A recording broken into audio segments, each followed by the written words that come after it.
আসসালামু আলাইকুম।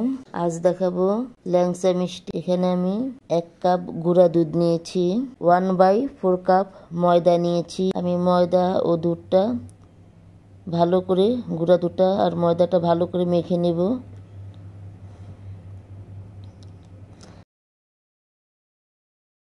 আর এই চামচে হাফ চা চামচ আমি বেকিং পাউডার নিয়েছি। আমি 1 টেবিল চামচ ঘি দিয়েছি। ঘি দিয়ে আবার ভালো করে মেখে নেব। গুঁড়া দুধ ময়দা ভালো করে মেখে নেব।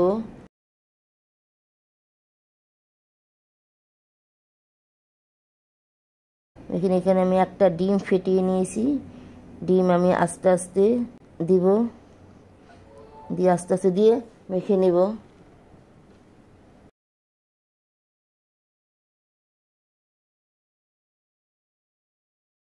আমি মিশ্রণটা ভালো করে আমি মেখে নেব।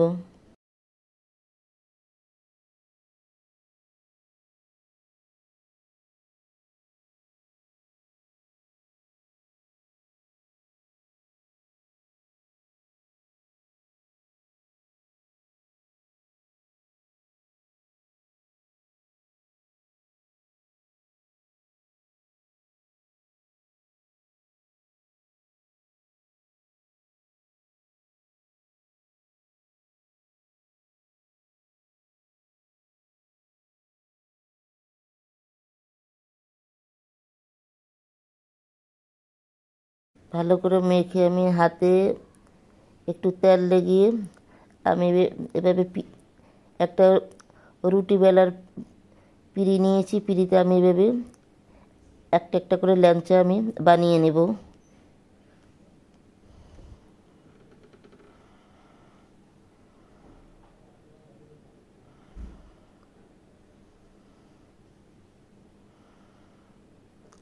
শেপটা একটু লম্বা করে একটু বানাতে হবে।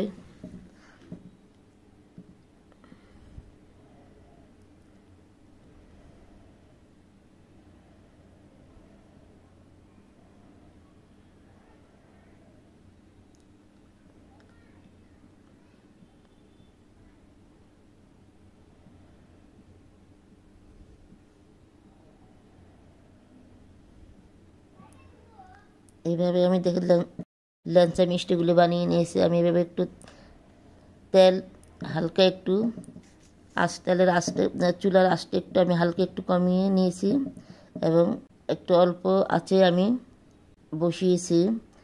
তেলটা হালকা গরম হয়েছে। এর মধ্যে আমি ল্যাংচা মিষ্টিগুলো আস্তে আস্তে দিয়ে দিলাম। একটু ফ্রাই প্যানটা আমি এভাবে ধরে একটু নেড়ে চেড়ে করে দিয়েছি। দেখেন ল্যাংচা মিষ্টিগুলো খুব সুন্দর হয়েছে না?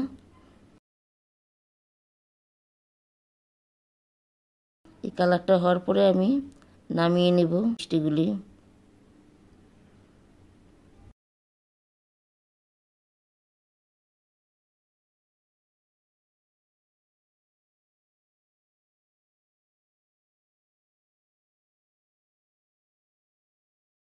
এই কাপে আমি 1.5 কাপ চিনি দিয়েছি।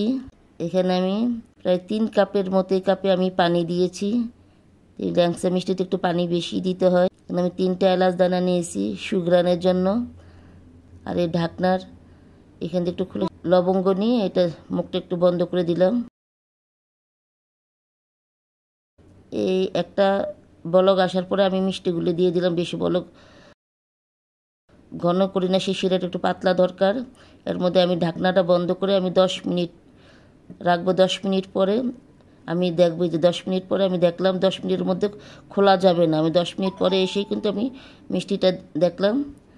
দেখে এর মধ্যে আমি 2 ঘন্টা আমি রেখে দেব রেস্টে। 2 ঘন্টা পর আমি আবার আমি মিষ্টিটা পিঁড়ি যেভাবে বেড়ে পরিবেশন করলাম। এই দেখেন একটা মিষ্টি ভেঙে আমি আপনাদেরকে দেখাই।